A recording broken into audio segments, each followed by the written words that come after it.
મોટા મોટો લાભ આપણને થયો છે કે આવા ભગવાનને આવા સંતની પ્રાપ્તિ થઈ. આ મોટા મોટો લાભ છે. પ્રમુખ સ્વામી મહારાજ જેવા ગુરુ આપણને પ્રાપ્ત થયા અને સાથે સાથે મોહન સ્વામી મહારાજ જેવા ગુરુ પ્રાપ્ત થયા. સ્વામી બાપા કામમાં જાય તો આપણું શું થાય એની બધા કેટલાય ચિંતા કરતા હતા. પણ મોહન સ્વામી મહારાજે જે રીતે કાર્ય ઉપાડ્યું, પ્રમુખ સ્વામી મહારાજે જે રીતે દરેકના અંતરમાં પ્રવેશ કર્યો, તો આજે આપણે જોઈએ છીએ કે સત્સંગ એવો ને એવો લીલો પલ્લવ, એવો ને એવો જાગ્રત. મોહન સ્વામી મહારાજ અત્યારે બધે વિદેશ યાત્રામાં ફરી આવ્યા તો એની અંદર બધાને આવા બધા નાના મોટા અનુભવો થયા. જેવું સ્વામી બાપાને વિશે આકર્ષણ હતું. સ્વામી પોચાસણમાં આપણી સંસ્થાનો અમૃત મહોત્સવ ઉજવાયો હતો 82ની સાલમાં. તો 82ની સાલમાં સંસ્થાનો અમૃત મહોત્સવ ઉજવાયો તો સ્વામી બાપા ગોંડલથી પધારવાના હતા અને સ્વામી બીમાર પડ્યા. તો એક દિવસ કે 1.5 દિવસ સ્વામી મોડા આવ્યા હતા. તો સમયો તો રાબેતા મુજબ ચાલતો જ હતો, પણ આપણને બધાને અનુભવ થાય કે આમ કંઈ અંદર આમ તેજ નથી, અંદર બળ નથી. અને સ્વામી જેવા બીજે દિવસે પધાર્યા ને આખા સમયમાં જાણે આમ જાગૃતિ આવી ગઈ હોય, બધું આખું આમ પ્રફુલ્લિત થઈ ગયું હોય એવો અનુભવ દરેકને થયો. મોહન સ્વામી મહારાજ આ વખતે જ્યાં જ્યાં પધાર્યા ત્યાં દરેક જગ્યાએ આવો અનુભવ થયો કે પરદેશની અંદર જે સેન્ટરમાં સ્વામી ગયા આખો સમાજ જાગૃત થઈ ગયો. મોહન સ્વામી મહારાજે તો એક અદભુત પ્રકરણ ચલાવ્યું છે હમણાં. 5:30 તો સવારના પૂજાનો પ્રારંભ થઈ જાય એટલે 5:30 પ્રારંભ થઈ જાય.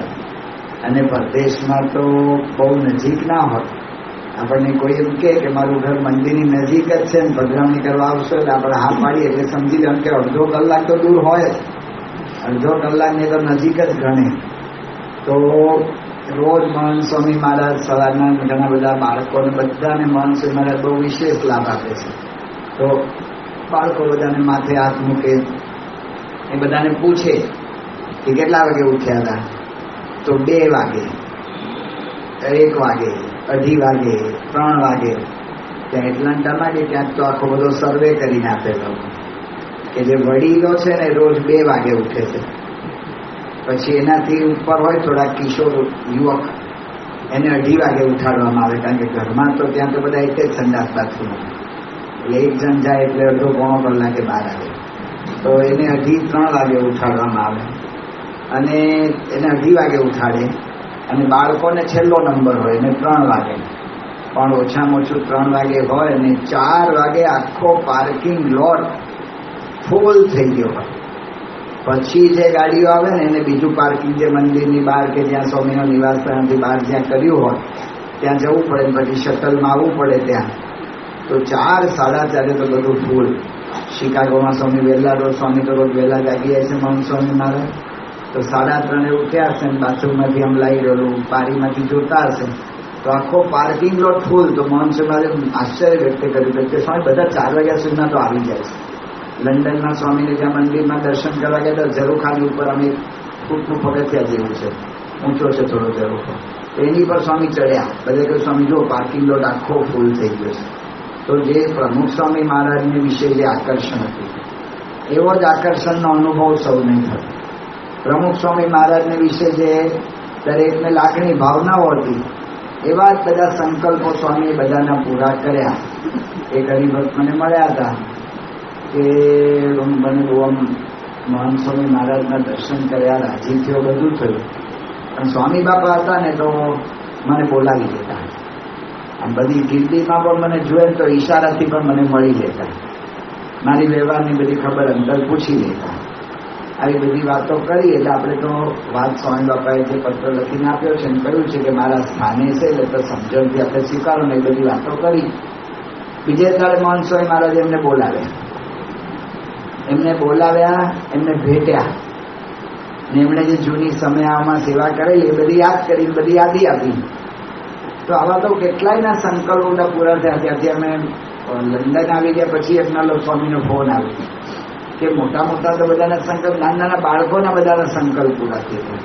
હવે બાળકોને કેવું હોય કે બાળ અવસ્થા એને બહુ સમજાવી ના શકાય. એક બાળક એના દાદાની પાછળ મંડી પડે, મારે મોનસોનાને ભેટવું છે, એ લોકો હગ કરે એવું કે છે, ઇંગ્લિશ શબ્દ છે, હગી કરવું છે. તો એ રીતે મારે ભેટવું છે.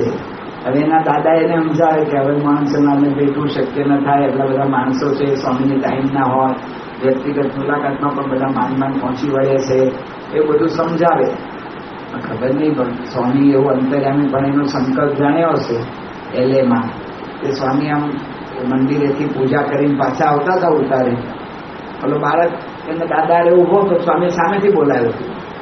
બોલાને તો મનમાં દ્રઢ હતું એટલે તરત જઈને પેલો ભેટી જ પડ્યો સ્વામી, એનો સંકલ્પ પૂરો થઈ ગયો. બીજો એક બાળક હતો, એનો સંકલ્પ હતો સ્વામી યારે ગાડીમાં મારે બેસવું.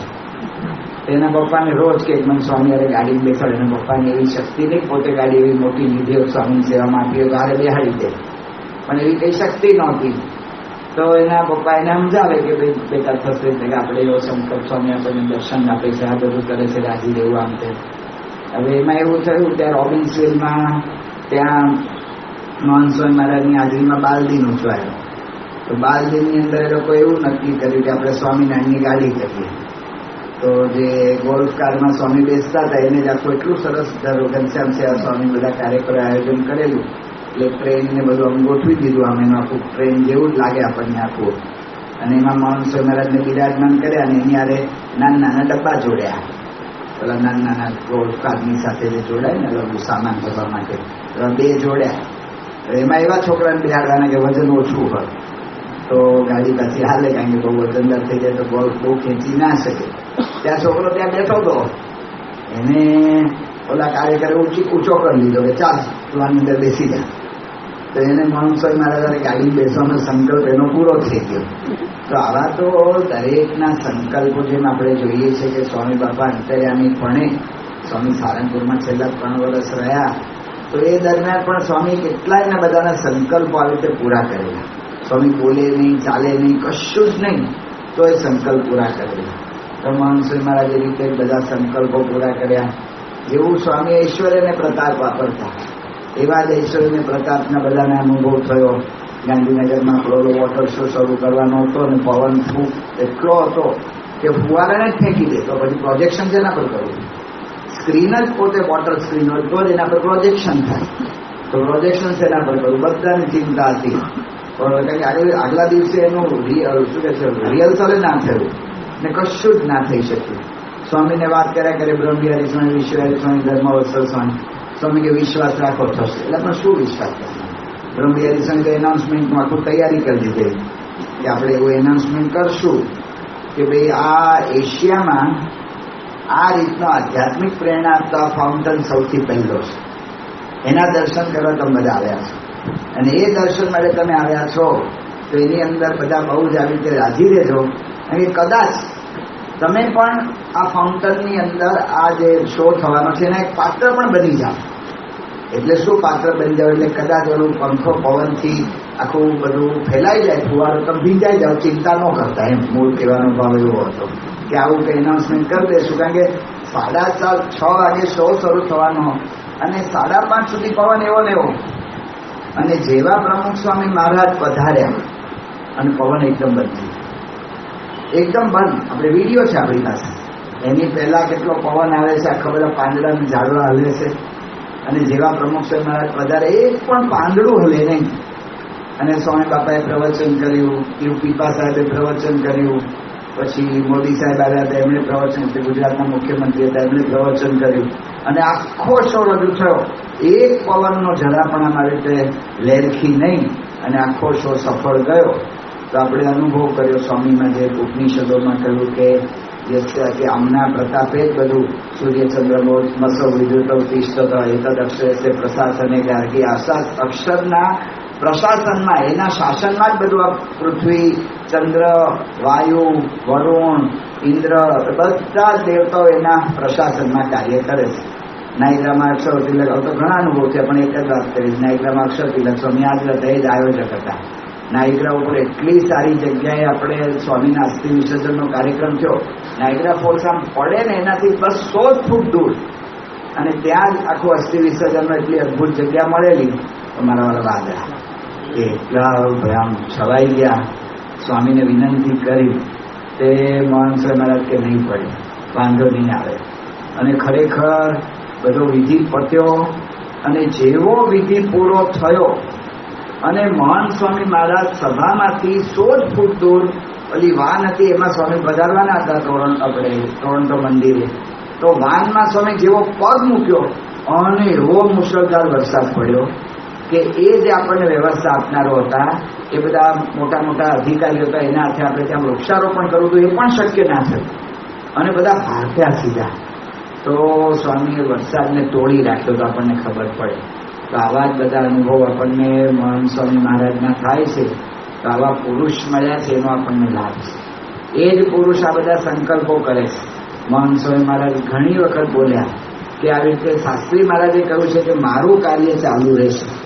તો સ્વામી કે હજારો વર્ષ સુધી ચાલુ રહેશે. લંડનમાં તો 2 થી 3 વાર બોલી ગયા કે 15 વર્ષમાં તમે જોશો કે આખા યુરોપની અંદર છે ને અક્ષર પુરુષોત્તમનું જ્ઞાન ફેલાઈ ગયું હશે. આવું લંડનમાં 2 થી 3 વખત ત્યાં સ્વામી આવી રીતે બોલ્યા છે. તો સ્વામી આવું કાર્ય જે મહારાજ અને સ્વામીનું છે આ પૃથ્વી પર ચાલતું રહેશે. તો એની અંદર અત્યારે બધી વાતો કરી કે બધા સંતો તો ખાલી તે કાગળાએ આપણે કાંઈ કરી ના શકીએ. સાધુદેવ સ્વામી કર્યું, બધું કરે મહારાજ અને સ્વામી, આપણે કશું જ ના કરી શકીએ. તો એમાં ટેકા અડાડવામાં નાની મોટી બધી જવાબદારીઓ હોય છે. તો જવાબદારી બધા સંતો બધી સંભાળતા હોય છે. અને ખરેખર મોટા મોટી વાત એ છે કે આપણી સંસ્થાની અંદર આવો જરાય જવાબદારી લઈ લીધી કે આપી કે એનું કોઈ એવો વિશેષ નથી.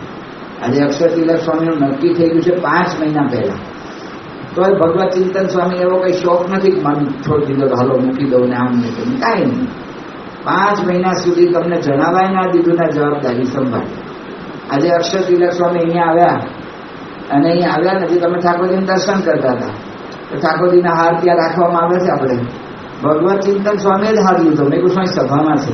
તો કે ના અત્યારે તો હું એનું સ્વાગત કરી જ લઉં. એમ કરીને એમણે ઉત્સાહથી એમને હાર પહેરાવ્યો. કેટલી મોટી વાત છે. આપણે જેમ આ બધી વાતો સાંભળીએ છીએ, લોકમાં સ્વામી જે પ્રચાર થાય છે, આ થાય છે, પણ સંતોમાં આ રીતના સાધુતાના ગુણો, આ કેટલી મોટી વાત. અક્ષર તિલક સ્વામી લગભગ કેટલા 8 કે 10 વર્ષ 11 વર્ષથી ત્યાં કેનેડામાં મુકાયા, અને ત્યાં વિચરણ 11 વર્ષથી પોતે કરે છે. હવે 11 વર્ષથી હું ક્યાંક રહેવો હોઉં ને, તો ત્યાંથી મને આમ ખસરો તો ઝાડુ રોપ્યું તો મારો મૂળિયા ન છોડે. તો આ તો માણસ છે, એ તો એવો દ્રઢ થઈ જાય. તો કહેવાનું શું છે કે તો એમને સ્વામી આજ્ઞા કરી, ખાલી ફોન ઉપર જ કરી, ત્યારે તે મળવાનું હતું ને તો ત્યાં હતા. અહીંથી મહંત સ્વામી મહારાજ ને ડૉક્ટર સ્વામી ને બધા મોટેરા સંતો હતા. પછી ફોન કર્યો કે આવો એક વિચાર ચાલે છે કે છાત્રાલયમાં તમને સેવા આપવી છે. કે કાંઈ વાંધો નહીં, તૈયાર. અને એમને પાછું એવું નહીં, ચલો મને મુખ્ય કરેલો ક્યારે પહોંચીશું. થાય ને હવે આપણે મોટા થઈ ગયા, ચાલો પહોંચી ગયો વહેલા જટને જટ એક બીજું આગું પાછું કર્યું. જેમ આપણે તો થાય છે ને કે ક્યાંક ફરવા જાય મુખ્યમંત્રી કે કોઈ, અને પછી આપણું બધું એટલે એની અંદર ક્યાંક ફરવા જાય ને બધું કેટલું આગુપાત થઈ જાય એટલે બધા વિચાર કરે કે આ સ્થાન છોડવું કે ન છોડવું, એનો વિચાર કરે. એવું કશું જ નહીં. તો વિનંતી કરી સ્વામીને કે સ્વામી હવે જવાનું તો છે, પણ એટલી કૃપા કરો કે મને તમારો લાભ આપો તો સારું. જો અધિકારની એવી ઈચ્છા નથી કે હું અધિકાર લઈ લઉં ને હું મોટો થઈ જાઉં, બધું સંચાલન કરવા માંડું ને એવું કંઈક કરી બતાવું ને બધાને કે બધા ગુલાટ ખાઈ જાય ને એવો કોઈ વિચાર નથી. એના કરતાં વધારે વિચાર એ છે કે મહંત સ્વામી મહારાજનો લાભ મને મળે. અને મહંત સ્વામી મહારાજનો લાભ લેવા માટે એટલા માટે એમને મને કહ્યું કે સ્વામી વિનંતી કરજો કે ખાસ મારે સ્વામી સાથે જેટલું લે પછી પહેલાં નહીં મળે, પણ અત્યારે મને જેટલું લેવા મળે એટલું સારું. તો મહિનો 1.5 મહિનો સુધી સ્વામીનો લાભ લેવામાં રોકાય. એટલે મહિનો 1.5 મહિના પહેલાં સંતો આવતા હતા અહીંયા આવી શકે છે. તો કહેવાનું શું છે કે આપણા બધા જ સંતો આજે ભગવત ચિંતન સ્વામીએ એટલું મહત્વથી આટલું સારી રીતે આ બધું કર્યું હોય, અને એમને કહે કે ભાઈ હવે તમારી જવાબદારી મૂકી પાછું અહીં નહીં રહેવાનું, બીજે જતા રહેવાનું તો કંઈક ચાલે કે હાલો બી જતા રહીએ, બીજે અહીં નહીં રહેવાનું ને અહીં નહીં કામ કરવાનું. જે મુખ્ય ટેબલ પર હું બેઠો હોઉં એનાથી બધા નીચે ટેબલ પર છે. તો એ કામ કરવાનું તો એ કરે આ સ્વામીના સંતો. આ પ્રમુખ સ્વામી મહારાજ, મહંત સ્વામી મહારાજના સંતો. આ સંસ્થામાં આપણને આવું દેખાય, બીજે કંઈ આપણને દેખાય નહીં. આપણે જે કહીએ છીએ કરીને સાચો સતયુગ આવ્યો, એ આ સત્પુરુષ આ રીતે સતયુગને સ્થાપે છે. પોતાના ઐશ્વર્ય, પોતાના પ્રભાવ, પોતાની સાધુતા એના દ્વારા. તો આવા દરેક સંતો છે. તો આપણે એક બે સંતોની વાત કરીએ છીએ, પણ દરેક સંતો આવા બધા છે. આ તો પ્રસંગે આપણને ખબર પડે, બાકી આપણને ખ્યાલ ના આવે. નાના મોટા બધા પ્રસંગો હોય એની અંદર સંતો જે રીતે બધું સંતુલન રાખે છે, ત્યારે આપણને ખ્યાલ આવે કે ભલે આપણને દેખાય કે આવી પ્રકૃતિ છે, કે આમ છે, કે તેમ છે, કે આ બધું તો બધું બાહ્ય છે, પણ જીવમાં મહારાજ અને સ્વામી, પ્રમુખ સ્વામી મહારાજ, મહંત સ્વામી મહારાજ, એની જે નિષ્ઠા, એની જીવમાં જે વાતો, તો સમર્પિત, આપણે જે લોકમાં કહીએ છીએ સમર્પિત, એ આનું નામ સમર્પણ. એ ગમે ત્યારે ગમે તે આજ્ઞા થાય એમાં કરવા બધા તત્પર થઈ જાય. તો પ્રમુખ સ્વામી મહારાજ ને મહંત સ્વામી મહારાજ આવા સંસ્કાર રેડી શક્યા. એમની કેટલી મહત્તા, એમના જીવમાં એમને કેટલા બધા એમના ગુણોનો કેવો મોટો સાગર એમના હશે કે આવી રીતે નાના નાના સંતોમાં આવી ભાવના રેડી શકે છે. તો આપણને આજે આ બહુ મોટા દર્શન થાય છે, બહુ મોટો આમ ચમત્કાર જેવું જ આપણને દેખાય. અને હવે તો પ્રમુખ સ્વામી મહારાજનો જન્મજયંતિ મહોત્સવ આજે વાંચ્યું આપણે 33 દિવસ, અને ભગવતચરણ સ્વામી આજે સવારે ઉદઘાટન કરી આવ્યા, અને થાંભલા બધા રોપાઈ ગયા છે, એ ઊંચા થઈ ગયા, અમે જોઈને આવ્યા સાંજે. અને 2 દિવસમાં તો સ્ટેજનું આખું માળખું ઊભું થઈ જશે, અને તમે આમ જોવા માંગશો ને, આમ જોતા જોતા આશ્ચર્ય થઈ જશે. એ 10-20 દિવસમાં તો આખું નગર જેવું ઊભું થઈ જશે. આપણને લાગે કે એમનું થઈ ગયું, શું થઈ ગયું. અને બધા સમર્પિત, કાર્યકર્તાઓ સમર્પિત, સંતો સમર્પિત, પાર્ષદો સમર્પિત, સાધકો સમર્પિત, હરિભક્તો સમર્પિત. તો આવી આપણને આ સેવા મળી, આ બહુ મોટી તક મળી છે. આ જન્મજયંતિ આ સામાન્ય વાત નથી. આ યોગીજી મહારાજની આજ્ઞાનું આપણે પાલન કરીએ છીએ, અને એમનો સંકલ્પ છે પ્રમુખ સ્વામીની જયંતિ એ ધામધૂમથી ઉજવવી. યોગી મહારાજ આપણને કહી નહીં ગયા, સ્પષ્ટતા કરી, ફાસ્ટ ફૂસી ન કરો, તો ધામધૂમથી ઉજવવી. તો અહીંયા મહંત સ્વામી મહારાજે 10 દિવસ આપણને લાભ આપવાના છે, તો એમનો પણ આવો લાભ મળશે. તો હવે આપણે બધા ભેગા થઈને હમણાં વાત કરી સાધુજન સ્વામી, કોઈ મુખ્ય નથી, કોઈ નાનું નથી, કોઈ મોટું નથી.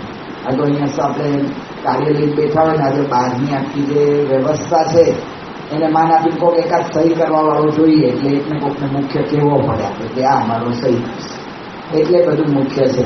બાકી બધા પ્રમુખ ત્યાં યોગીજ મહારાજ ગયા ને, ત્યાં આપણે લંડનમાં તે અક્કા બાપુને ઓળખાણ કરાવી. તો પહેલા ઓલા પ્રફુલભાઈ આવ્યા, તો બાપાએ અક્કા બાપુને ઓળખાણ કરાવી કે આ અમારા સત્સંગ મંડળના પ્રમુખ. પછી ઓલા મેઘાણી સાહેબ આવ્યા, ત્યારે ફરી ઓળખાણ કરી આ પ્રમુખ. પછી ઓલા પ્રહલાદજી આવ્યા, બાપા કે આ પ્રમુખ. અક્કા બાપુ કે કેટલા 10-20 પ્રમુખ છે લંડનમાં. યોગી માધ્યમાં તો જે સેવા કરે પ્રમુખ. તો અહીંયા આપણે બધા જ એક સાથે અહીંયા સેવામાં એવી રીતે મંડે છે.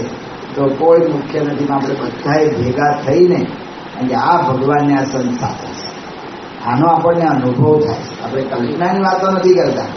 પ્રમુખ સ્વામી મહારાજની જે વાતો કરીએ છીએ અનુભવથી કરીએ છીએ, અને આજે મહંત સ્વામી મહારાજની જે આપણે વાતો કરીએ છીએ એ અનુભવીએ છીએ, અને પછી વાતો કરીએ છીએ. એમની સાધુતા, એમનો પ્રતાપ, એમનો પ્રભાવ, આ અનુભવની વાતો છે. આપણે કંઈ ગપ્પા મારવાની કલ્પના કરવી ને એવી બધી વાતો નથી. તો એ આપણને આવી પ્રત્યક્ષ અનુભૂતિ થાય છે. એવી આપણને ભગવાનને આવા સંત એ ક્યારેય મળે નહીં.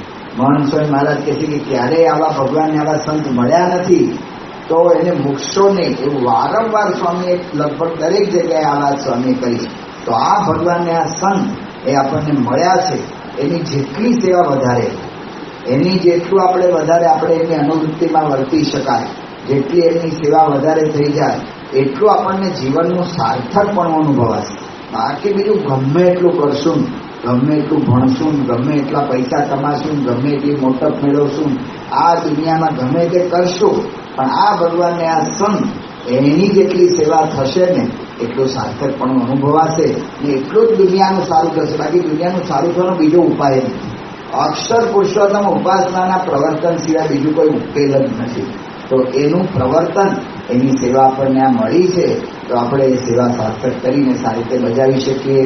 આપણે બંને સંતો, ભગવત ચિંતન સ્વામી એવું સર્વોપરી કાર્ય કરી શકે, અને અમારે અક્ષર તિલક સ્વામી એ એવું કાર્ય કરી શકે. તમે બધા ટેકો આપજો. ટેકો એટલે શું? ટેકો એટલે તમારે પહેલું તો એમની આજ્ઞામાં રહેવું, એ પહેલું ટેકો છે. કેમ કે પહેલો બે ટેકો કહેવાય, આગા બાદ તમે થાવ તો તારું મૂંઝાઈ જાય અમારે, ને પછી અમને કેવા આવે મારે શું કરવું.